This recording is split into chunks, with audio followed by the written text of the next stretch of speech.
Hello dear seated aspirant. तो आप सभी कैसे हैं? सभी को सुबह की गुड मॉर्निंग, हरे कृष्णा, राधे राधे।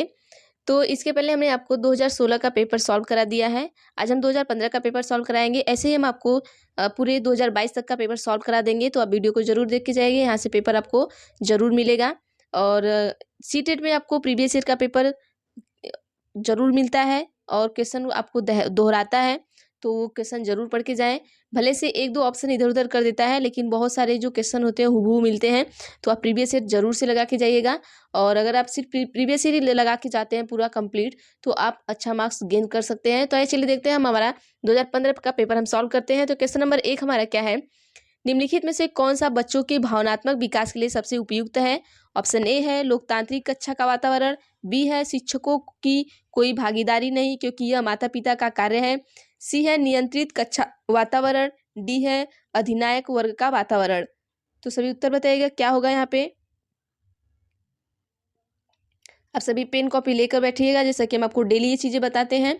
और अपना मार्क्स आप गेन करिएगा कि आपने कितना मार्क्स पाया है, और हमें कमेंट बॉक्स में कमेंट करिएगा। और जैसे कि आपका एग्ज़ाम बहुत ही नज़दीक है, तो ये काम आप करिए। चलिए देखते हैं यहाँ पे हमारा आंसर क्या होता है, देख लेते हैं। तो ऑप्शन नंबर ए हमारा बिल्कुल सही होगा कि लोकतांत्रिक कक्षा का वातावरण। आइए यहाँ पे हम समझ लेते हैं क्या है कि बच्चों के भावनात्मक विकास के लिए सबसे उपयुक्त है। अगर बच्चे की भावनात्मक मतलब उनकी भावनाओं का विकास करना है, तो यहाँ पे सबसे उपयुक्त क्या होगा कि आप लोकतांत्रिक कक्षा का वातावरण तैयार करेंगे। ठीक है, आइए देखते हैं नेक्स्ट क्वेश्चन क्या है हमारा। क्वेश्चन नंबर 2 क्या पूछा है? निम्नलिखित में से कौन सा एक उपयुक्त प्रारंभिक आकलन कार्य नहीं है? ऑप्शन ए है ओपन एडेड प्रश्न परियोजना, सी है अवलोकन, डी है छात्रों का रैंकिंग। तो आप सभी उत्तर बताइएगा क्या होगा यहाँ पे। तो हम उत्तर देख लेते हैं यहाँ पर क्या होगा। देखिए पहले हम देखते हैं प्रश्न क्या पूछा है। देखिए यहाँ पे उत्तर आपका होगा ऑप्शन नंबर डी। आइए प्रश्न को समझते हैं क्या पूछा है कि निम्नलिखित में से कौन सा एक उपयुक्त प्रारंभिक आकलन कार्य नहीं है, मतलब आकलन कार्य क्या नहीं है। तो देखिए रैंकिंग करना, छात्रों की रैंकिंग करना आपका निगेटिव वर्ड है, तो आप कभी भी रैंकिंग नहीं करेंगे। ठीक है, तो ये आपका आकलन का कार्य नहीं है। ये आपका आकलन करने के लिए हम अवलोकन करते हैं, परियोजना करते हैं, ओपन एडेड प्रश्न का हम ये करते हैं। तो यहाँ पे ये तीनों हमारे आकलन के क्या है कार्य है, लेकिन तो छात्रों की रैंकिंग हमारे आकलन का कार्य नहीं है। आइए नेक्स्ट देखते हैं हमारा क्या है। क्वेश्चन नंबर 3 क्या है? क्वेश्चन नंबर 3 है कि एक प्रभावी शिक्षक बनने के लिए यह महत्वपूर्ण है। ऑप्शन ए है पुस्तक से निर्धारित जवाब पर जोर देना, बी है समूह गतिविधि के बजाय व्यक्तिगत शिक्षण पर ध्यान केंद्रित करें, सी है छात्रों द्वारा पूछताछ के कारण होने वाले व्यवधान से बचें, डी है प्रत्येक बच्चे के साथ संपर्क में रहें। तो आप सभी फटाफट से उत्तर बताइएगा इसका क्या होगा। तो यहाँ पे देखिएगा आप सभी, और यहाँ पे सारे प्रीवियस ईयर करके जाएगा। मैं आपको सीडीपी के, ईवीएस के, मैथ्स के सारे प्रीवियस ईयर आपके एग्जाम से पहले करा दूंगी। तो चलिए देखते हैं यहाँ पे। चलिए तो यहाँ पर हमारा आंसर क्या होगा। ऑप्शन नंबर डी हमारा बिल्कुल सही होगा। ऑप्शन नंबर डी, प्रत्येक बच्चे के संपर्क में रहें। अगर देखिए एक प्रभावी शिक्षक बनने के लिए, अगर आप एक प्रभावी शिक्षक बनना चाहते हैं, अगर एक अच्छे शिक्षक बनना चाहते हैं, तो आप क्या करेंगे कि प्रत्येक बच्चे के क्या करेंगे, साथ के संपर्क में रहेंगे। ठीक है, यहाँ पर देखिए पुस्तक से निर्धारित जवाब पर जोर देना, यही बिल्कुल नहीं करेंगे कि आप रटा रटाया चीज़ें पर निर्धारित करेंगे तो आप एक अच्छा शिक्षक बन सकते हैं, ऐसा नहीं होगा। और समूह गतिविधि के बजाय व्यक्तिगत शिक्षण पर ध्यान देना, मतलब कि सारे बच्चों को न देख के सिर्फ एक बच्चों पर ध्यान देना, ये भी गलत होगा। छात्रों द्वारा पूछताछ के कारण होने वाले व्यवधान से को बचे, मतलब कि यहाँ पे क्या है कि मतलब अगर बच्चा प्रश्न पूछ रहा है तो आप उससे बचेंगे, ये आपके अच्छे शिक्षक होने का कारण नहीं है। तो सबसे महत्वपूर्ण कारण का क्या है कि प्रत्येक बच्चे के साथ आप क्या करें, संपर्क में रहें। आइए नेक्स्ट क्वेश्चन देखते हैं। हमारा नेक्स्ट क्वेश्चन क्या है? क्वेश्चन नंबर 4 है, पूछा है कि बच्चों के सीखने की सुविधा के लिए शिक्षकों को एक कक्षा वातावरण बनाने की आवश्यकता है। सीखने के माहौल को बनाने के लिए दिए गए कथनों में से कौन सा सही नहीं है? ऑप्शन ए है बच्चे के प्रयासों की स्वीकृति, बी है शिक्षकों का अनुपालन, सी है बच्चे की स्वीकृति, डी है शिक्षक का सकारात्मक स्वर। तो आप सभी यहाँ पर आंसर बताइएगा क्या होगा।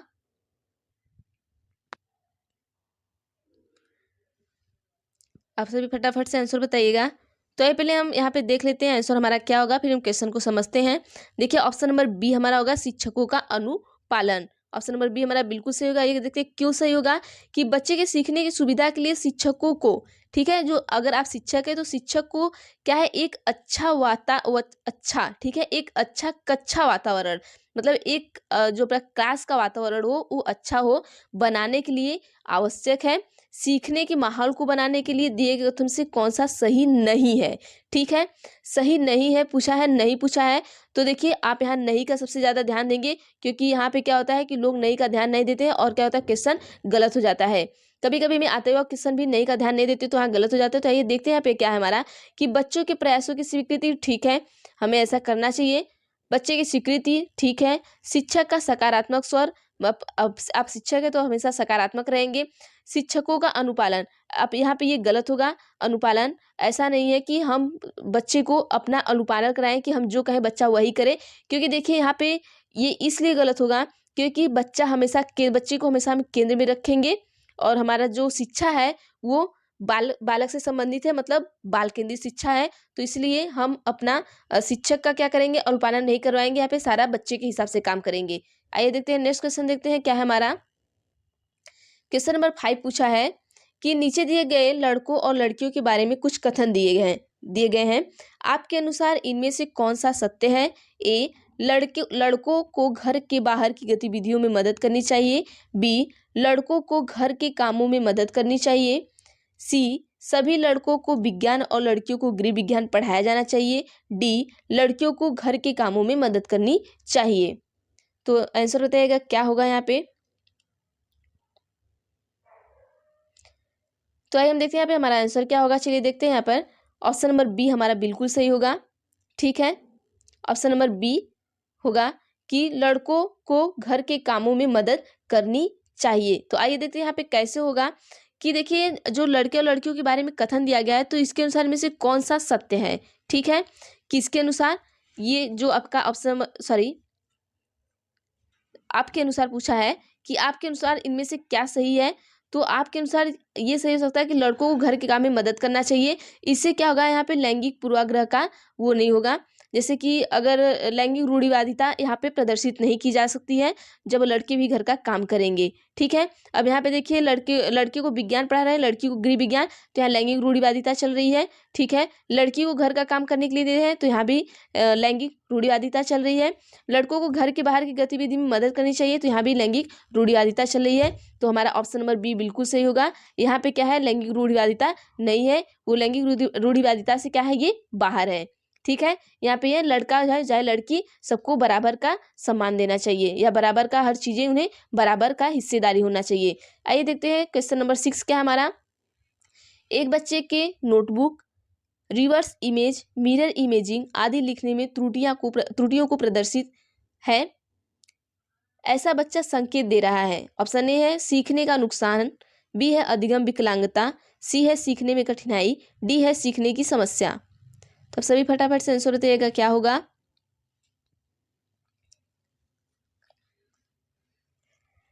तो चलिए यहाँ पे हम देख लेते हैं हमारा आंसर क्या होगा।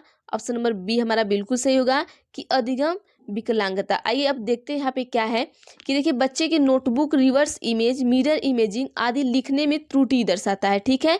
इन चीजों को लिखने में त्रुटि दर्शा रहा है तो यहाँ पे क्या होगा, अधिगम की विकलांगता होगी। आइए नेक्स्ट क्वेश्चन देखते हैं हमारा क्या है। क्वेश्चन नंबर 7 है कि शिक्षक ज्ञान का निर्माण करने में शिक्षार्थियों की मदद करने के लिए उन पर ध्यान केंद्रित करने की आवश्यकता है। ए है यह सुनिश्चित करना कि शिक्षार्थी को सब कुछ याद हो। बी है सीखने वाले द्वारा प्राप्त किए गए अंक। सी है सक्रिय भागीदारी के लिए सीखने वाले को शामिल करना। डी है सीखने वाले द्वारा अवधारणाओं को सीखने में महारत हासिल करना। यहाँ पे डी में देख लेगा सीखने वालों के द्वारा, ठीक है, वाले द्वारा दिया है, टाइपिंग गलत हो गया है। तो आप सभी आंसर दीजिएगा क्या है। तो हम देखते हैं हमारा आंसर क्या होगा। तो ऑप्शन नंबर सी हमारा बिल्कुल सही होगा, ठीक है। तो ये देखते हैं यहाँ पूछा क्या, पहले क्वेश्चन हम समझ लेते हैं कि शिक्षक ज्ञान का निर्माण करने में शिक्षार्थियों की मदद करने के लिए, ठीक है, शिक्षक क्या कर रहा है, ज्ञान का निर्माण कर रहा है। इस निर्माण के लिए क्या कर रहा है, शिक्षार्थी की क्या कर रहा है, मदद कर रहा है। तो उन पर ध्यान केंद्रित, शिक्षार्थी पर क्या ध्यान केंद्रित करने की आवश्यकता है।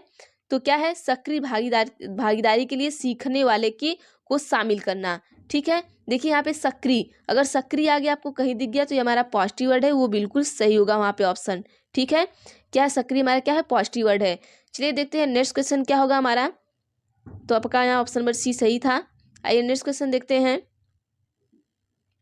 क्वेश्चन नंबर 8, शिक्षक के दृष्टिकोण से उपहार देना एक संयोजन है। ऑप्शन है उच्च क्षमता, उच्च रचनात्मकता, उच्च प्रतिबद्धता। बी है उच्च प्रेरणा, उच्च प्रतिबद्धता, उच्च प्रतिभा। सी है उच्च क्षमता, उच्च प्रतिभा, उच्च प्रतिबद्धता।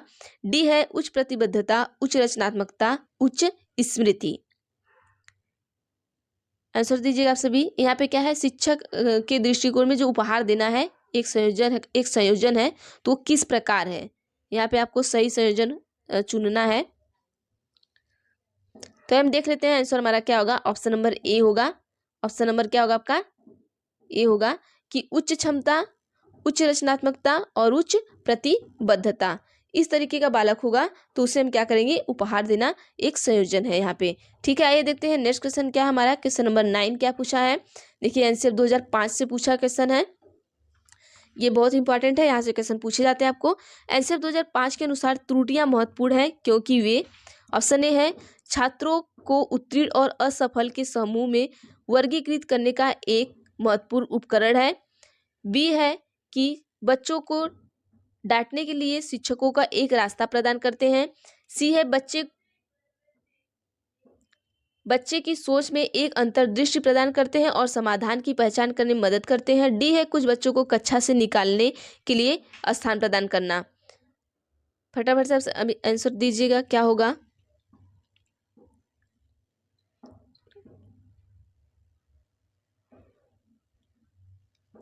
आइए देखते हैं यहाँ पे आंसर क्या होगा आपका। तो हमारा ऑप्शन नंबर सी बिल्कुल सही होगा। तो देखते हैं हमारा ऑप्शन नंबर सी किस तरीके से सही होगा।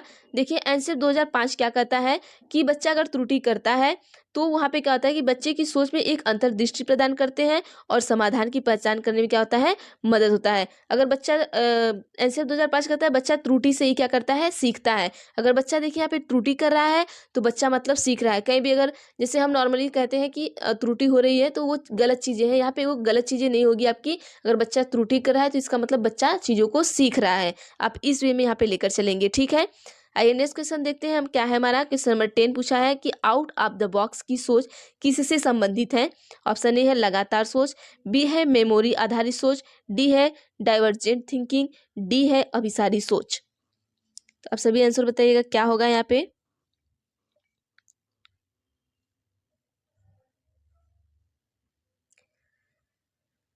तो आइए देखते हैं यहाँ पे हमारा क्या होगा आंसर।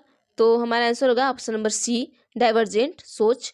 मतलब ये जो हमारी आउट ऑफ द बॉक्स है, इसकी जो सोच है ये आपकी डाइवर्जेंट थिंकिंग से संबंधित है। ठीक है, नेक्स्ट क्वेश्चन देख लेते हैं हमारा। क्वेश्चन नंबर 11 पूछा है कि छात्रों के मूल्यांकन का उपयोग शिक्षकों द्वारा शिक्षण में अंतर्दृष्टि विकसित करने के लिए किया जा सकता है। ऑप्शन ए है उन छात्रों की पहचान करना जिन्हें उच्च वर्ग में पदोन्नत करने की आवश्यकता है। बी है उन छात्रों को बढ़ावा नहीं दे रहा है जो स्कूल मानकों को पूरा नहीं करते हैं। डी है शिक्षार्थियों की आवश्यकता के अनुसार शिक्षण दृष्टिकोण बदलना। डी है कक्षा में उज्जवल और कमजोर छात्रों का समूह बनाना।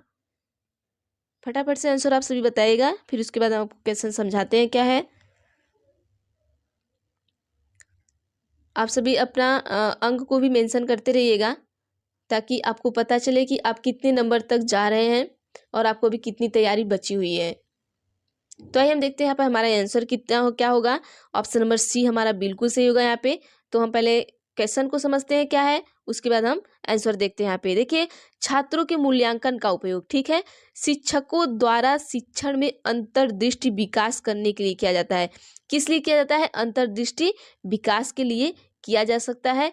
कैसे किया जा सकता है, यहाँ पे शिक्षार्थियों की आवश्यकता के अनुसार शिक्षण दृष्टिकोण को बदलना। मतलब हम जो हमारे बच्चे हैं उनकी आवश्यकता के अनुसार ही हम क्या करेंगे, शिक्षण दृष्टिकोण को बदल के उसके बाद ही हम अंतर्दृष्टि को विकसित कर सकते हैं। आइए नेक्स्ट क्वेश्चन देखते हैं क्या है हमारा।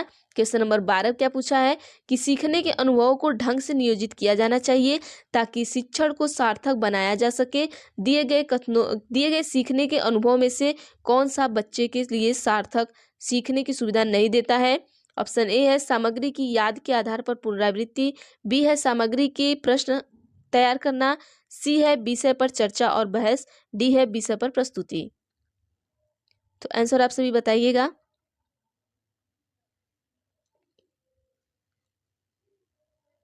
तो आइए देखते हैं यहाँ पे हमारा आंसर क्या होगा। तो हमारा उत्तर होगा ऑप्शन नंबर ए बिल्कुल सही होगा। ऑप्शन नंबर ए, सामग्री की याद के आधार पर पुनरावृत्ति। तो यहाँ पे देखिए सीखने के अनुभव के ढंग से नियोजित किया जाना चाहिए ताकि शिक्षण को सार्थक बनाया जा सके। ठीक है, तो हमारा ऑप्शन नंबर ए बिल्कुल सही होगा। सामग्री की याद के आधार पर पुनरावृत्ति करना चाहिए, तभी हम शिक्षण को क्या करते हैं, सार्थक बना सकते हैं। आइए नेक्स्ट क्वेश्चन देखते हैं। सॉरी, एक सेकेंड, एक दिख लीजिए, यहाँ पे नहीं पूछा है, मैंने भी ध्यान नहीं दिया। यहाँ पे नहीं, आप यहाँ ध्यान दीजिएगा। तो क्वेश्चन पूरा पढ़िएगा। सार्थक बनाया जा सके, दिए गए सीखने के अनुभव में से कौन सा बच्चों के लिए सार्थक सीखने की सुविधा नहीं देता। ठीक है, कौन ऐसा है जो बच्चे को सीखने की सुविधा नहीं देता। तो देखिए, विषय वस्तु पर प्रस्तुति करेंगे तो बच्चा सीखता है, विषय पर चर्चा और बहस करेंगे तो भी बच्चा सीखता है, सामग्री पर प्रश्न तैयार करेंगे तो भी बच्चा सीखता है, लेकिन सामग्री की याद के आधार पर पुनरावृत्ति ये सुविधा नहीं देता है। ठीक है, तो ऑप्शन नंबर हमारा ए बिल्कुल सही होगा। तो ए पर टिक कर लीजिएगा आप सभी। आइए देखते हैं क्वेश्चन नंबर 13 क्या पूछा है कि बच्चों को सजा मौखिक या गैर मौखिक देने का परिणाम होता है। ऑप्शन ए है उन्हें काम करने के लिए प्रेरित करना, बी है बच्चे की छवि की रक्षा करना, सी है उनके अंकों में सुधार करना, डी है उनकी आत्म अवधारणा को नुकसान पहुंचाना। तो फटाफट से आप सभी आंसर बताइएगा क्या होगा यहाँ पे। तो आइए हम यहाँ पे आंसर देख लेते हैं क्या होता है हमारा फटाफट से। तो ऑप्शन नंबर डी हमारा बिल्कुल सही होगा कि यहाँ पे क्या है, बच्चों की सजा और मौखिक गैर मौखिक देने का परिणाम होता है कि उनकी आत्म अवधारणा को क्या करेंगे, नुकसान पहुंचाएंगे। आइए नेक्स्ट क्वेश्चन देखते हैं। हमारा क्वेश्चन नंबर 14 क्या पूछा है कि बचपन की अवधि के दौरान निम्नलिखित में से कौन सा एक समूह में स्वीकार भूमिकाओं और व्यवहारों के बारे में जानकारी प्रदान करता है। ऑप्शन ए है भाई बहन और शिक्षक, बी है शिक्षक और सहकर्मी, सी है साथियों और माता पिता, डी है माता पिता और भाई बहन। आंसर बताइएगा आप सभी क्या होगा बचपन की अवधि के दौरान। तो आइए हम यहाँ पे आंसर देख लेते हैं, फिर क्वेश्चन को समझते हैं क्या पूछा गया है।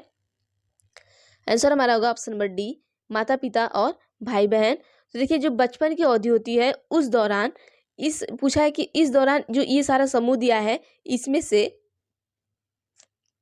स्वीकार्य भूमिकाओं और व्यवहार के बारे में जानकारी कौन प्रदान करता है। तो बचपन में माता पिता और भाई बहन ही क्या करते हैं, इस जानकारी को प्रदान करते हैं सबसे पहले। तो आइए देखते हैं नेक्स्ट क्वेश्चन क्या है हमारा। क्वेश्चन नंबर 15 कि एक स्वच्छता समुदाय के छात्रों को उसी के लिए प्रेरित करना, उन्हें प्रतिबिंबित करना। ऑप्शन ए है प्रेरणा की सामाजिक सांस्कृतिक अवधारणाएं, बी है प्रेरणा के लिए व्यवहारिक दृष्टिकोण, सी है प्रेरणा के लिए मानवतावादी दृष्टिकोण, डी है प्रेरणा के लिए संज्ञानात्मक दृष्टिकोण। तो आप सभी आंसर बताइएगा क्या होगा।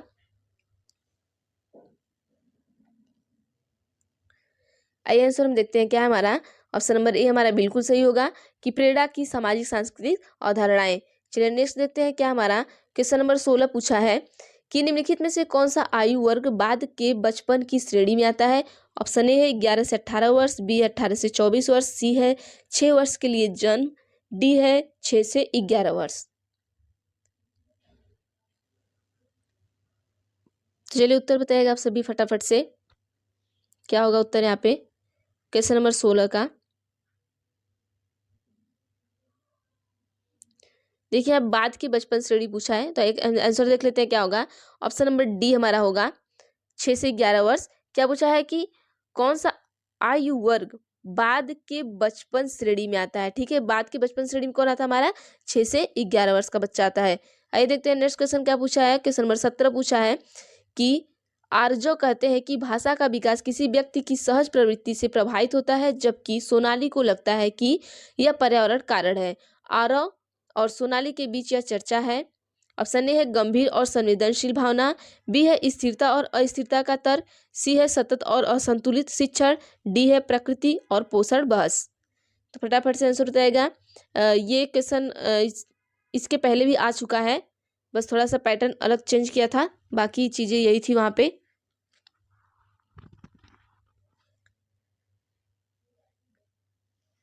ये क्वेश्चन जो 2015 में हमने पढ़ा है, सॉरी 2016 का आपको उसमें आया हुआ है। तो हम देख लेते हैं आंसर क्या है हमारा। आंसर देख लेते हैं, ऑप्शन नंबर डी हमारा बिल्कुल सही होगा, प्राकृतिक और पोषण बहस। ये जो आरव है और जो सोनाली है ये बहस कर रहे हैं, किस पे कर रहे हैं, प्रकृति और पोषण बहस कर रहे हैं, क्योंकि यह कह रहे हैं कि जो भाषा विकास है किसी व्यक्ति की सहज प्रवृत्ति से प्रभावित होती है, और सोनाली को लगता है कि पर्यावरण के कारण होता है। तो जब सहज प्रवृत्ति से होगी तो वह प्रकृति होगी, और जब इनको पर्यावरण की वजह से लग रहा है तो पोषण पर बहस होगा। ठीक है, चलिए देखते हैं नेक्स्ट क्वेश्चन क्या है हमारा। क्वेश्चन नंबर 18 कि शिक्षक ने देखा कि पुष्पा अपने दम पर किसी समस्या का समाधान नहीं कर सकती, हालांकि वह ऐसा वयस्क या सहकर्मी के मार्गदर्शन में करती है। यह मार्गदर्शन को कहा जाता है। ऑप्शन ए है लेटरलाइजेशन, बी है पूर्व परिचालन सोच, सी है समीपस्थ विकास का क्षेत्र, डी है मचान। तो आंसर आप सभी बताइएगा क्या होगा। आपके 12 क्वेश्चन और बचे हैं, तो चलिए हम देख लेते हैं आंसर क्या होगा, फिर हम क्वेश्चन को समझा देते हैं। तो अब ऑप्शन नंबर हमारा डी बिल्कुल सही होगा। क्या होगा, मचान होगा कि शिक्षक ने पुष्पा को अपने दम पे क्या किया, समस्या समाधान नहीं कर सकती।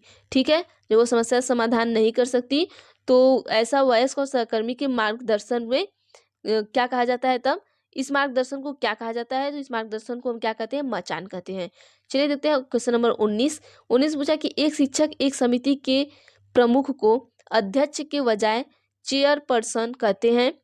यह इंगित करता है कि शिक्षक, ऑप्शन ए है अधिक स्वीकार्य शब्द का अनुसरण करता है, बी है भाषा की अच्छी आज्ञा है, सी है लिंग रहित भाषा का उपयोग कर रहा है, डी है लिंग पूर्वाग्रह है। तो आंसर बताएगा आप सभी फटाफट से।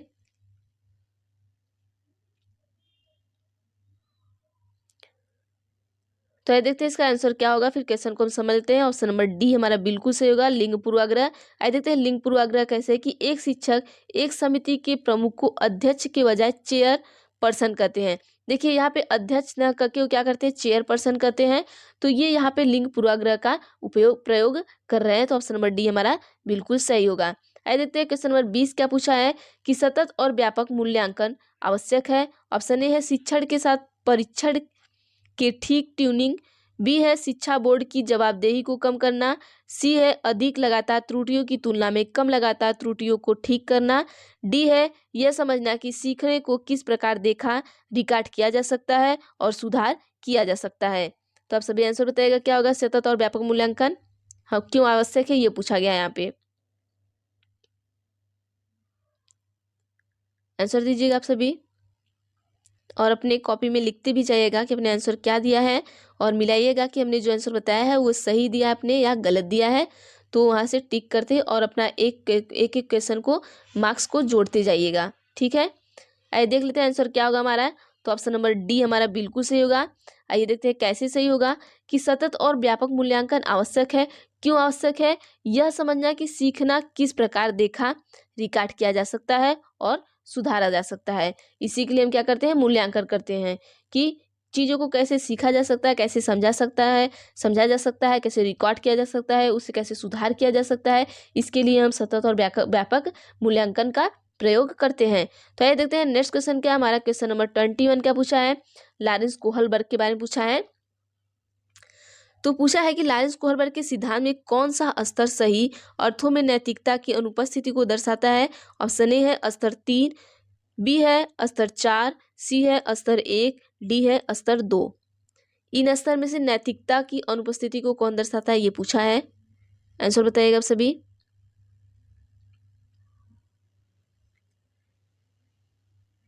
आइए देखते हैं क्या होगा हमारे यहाँ पर आंसर। तो ऑप्शन नंबर सी हमारा बिल्कुल सही होगा कि स्तर 1। तो ये नेक्स्ट क्वेश्चन देखते हैं हमारा क्या है। क्वेश्चन नंबर 22 क्या पूछा गया है।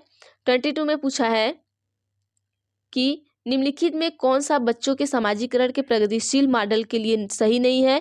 ऑप्शन ए है समूह के काम और सामाजिक कौशल सीखने में सक्रिय भागीदारी, बी है बच्चे यह स्वीकार करते हैं कि उन्हें स्कूल द्वारा उनकी सामाजिक पृष्ठभूमि के बावजूद क्या पेशकश की जाती है, सी है कक्षा में लोकतंत्र के लिए एक जगह होनी चाहिए, डी है समाजीकरण सामाजिक का अंगीकरण है। तो आंसर बताइएगा आप सभी क्या होगा यहाँ पर। तो आइए हम देखते हैं आंसर क्या होगा। तो हमारा ऑप्शन नंबर बी बिल्कुल सही होगा कि बच्चे यह स्वीकार करते हैं कि उन्हें स्कूल द्वारा उनकी सामाजिक पृष्ठभूमि के बावजूद क्या पेशकश की जाती है। आइए नेक्स्ट क्वेश्चन देखते हैं। क्वेश्चन नंबर 23 पूछा है कि सीखने में मूल्यांकन आवश्यक है। ऑप्शन ए है ग्रेड और मार्क्स, बी है स्क्रीनिंग टेस्ट, सी है प्रेरणा, डी है अलगाव और रैंकिंग के उद्देश्य को बढ़ावा देना। आंसर बताइएगा आप सभी क्या होगा।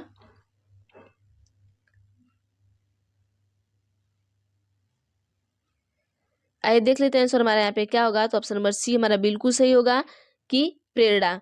चलिए नेक्स्ट क्वेश्चन देखते हैं क्या है। क्वेश्चन नंबर 24 है, मौजूदा मौजूदा योजनाओं में नई जानकारी के रूप में जाना जाता है। आवास, बी है संतुलन, सी है एसिमिलेशन, डी है संगठन।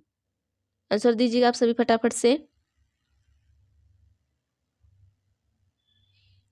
आइए हम आंसर देख लेते हैं इसका क्या होगा। चलिए देख लेते हैं, आप लोगों ने आंसर दे दिया होगा तो आइए देख लेते हैं। ऑप्शन नंबर सी हमारा बिल्कुल सही होगा, एलिमिनेशन। ठीक है, चलिए नेक्स्ट क्वेश्चन देखते हैं हमारा क्या है। क्वेश्चन नंबर 25 है कि हम सभी अपनी बुद्धि, प्रेरणा, रुचि आदि के संदर्भ में भिन्न है। यह सिद्धांत संदर्भित करता है। ऑप्शन ए है व्यक्तिगत अंतर, बी है बुद्धि के सिद्धांत, सी है आनुवंशिकता, डी है पर्यावरण। आप सभी फटाफट से आंसर दीजिएगा इसका। तो ये हम देख लेते हैं इसका आंसर क्या होगा। तो इसका आंसर होगा, देखिएगा ऑप्शन नंबर ए होगा, व्यक्तिगत अंतर। क्यों होगा कि देखिए हर व्यक्ति का बुद्धि और रुचि, प्रेरणा सारी चीजें क्या होती हैं, अलग अलग होती हैं। तो इसी को हम क्या कहते हैं, व्यक्तिगत अंतर कहते हैं।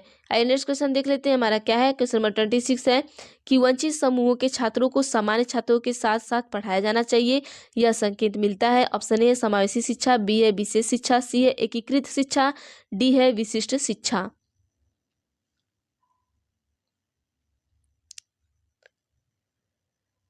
आंसर दीजिएगा आप सभी। आइए देख लेते हैं क्या होगा आंसर। ऑप्शन नंबर ए बिल्कुल सही होगा, समावेशी शिक्षा। कैसे होगा कि वंचित समूह के जो छात्र होते हैं उन्हें क्या करें, सामान्य छात्र के साथ पढ़ाया जाना चाहिए। मतलब कि कोई भी बच्चा हो, किसी भी समूह का हो, उसे समान छात्रों के साथ मिलके क्या करें, पढ़ाएं। या मतलब किसी भी तरीके का बच्चा हो, एक ही छत के नीचे पढ़े और एक ही साथ में पढ़े, तो ये हमारा समावेशी शिक्षा होगा। तो ऑप्शन नंबर ए हमारा बिल्कुल क्या होगा, सही होगा, समावेशी शिक्षा। आइए नेक्स्ट देखते हैं 27 क्या है कि कोई भी क्रोधित हो सकता है, यह आसान है, लेकिन सही व्यक्ति के लिए सही समय पर सही उद्देश्य के लिए और सही तरीके से क्रोधित होना यह आसान नहीं है। इससे संबंधित है ए भावनात्मक विकास, बी सामाजिक विकास, सी संज्ञानात्मक विकास, डी शारीरिक विकास। देखिए यहाँ पे ये कितना अच्छा लिखा हुआ है कि कोई भी क्रोधित हो सकता है, यह आसान है, लेकिन सही व्यक्ति के लिए सही समय पर सही उद्देश्य के लिए और सही तरीके से क्रोधित होना आसान नहीं है। तो ये देखते हैं यहाँ पे क्या है आंसर। ऑप्शन नंबर ए है, ये भावनाओं से जुड़ा हुआ है।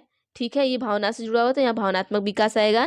चलिए तो क्वेश्चन नंबर 28, लिखने की क्षमता में कमी, बिगड़ा हस्तलिपि से जुड़ा का एक लक्षण है। ऑप्शन ए है डिस्ग्राफिया, बी है डिस्प्रैक्सिया, सी है डिसकैलकुलिया, डी है डिसलेक्सिया।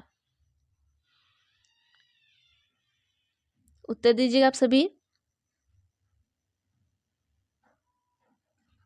आइए देखते हैं इसका आंसर क्या होगा। ऑप्शन नंबर एक बिल्कुल सही होगा हमारा, डिस्ग्राफिया। मतलब लिखने की क्षमता की जो कमी है और बिगड़ा हुआ जो आपकी हस्तलिपि है वो किससे जुड़ा है, डिसग्राफिया से जुड़ा हुआ है। आइए नेक्स्ट क्वेश्चन देख लेते हैं हमारा क्या है 29, पियाजे के सिद्धांत के अनुसार निम्नलिखित में से कौन एक व्यक्ति के संज्ञानात्मक विकास को प्रभावित नहीं करेगा। ऑप्शन ए है एक भाषा, बी है सामाजिक अनुभव, सी है परिपक्वता, डी है गतिविधि।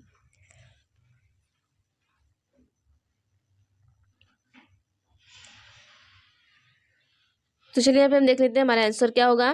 तो यहाँ पे होगा ऑप्शन नंबर सी हमारा बिल्कुल सही होगा, ऑप्शन नंबर सी परिपक्वता। ये देखते हैं नेक्स्ट क्वेश्चन क्या हमारा लास्ट क्वेश्चन है ये कि इनमें से कौन ट्राइएरिक सिद्धांत में व्यवहारिक बुद्धि का अर्थ नहीं है। देखिए नहीं पूछा दिया है, ध्यान दीजिएगा।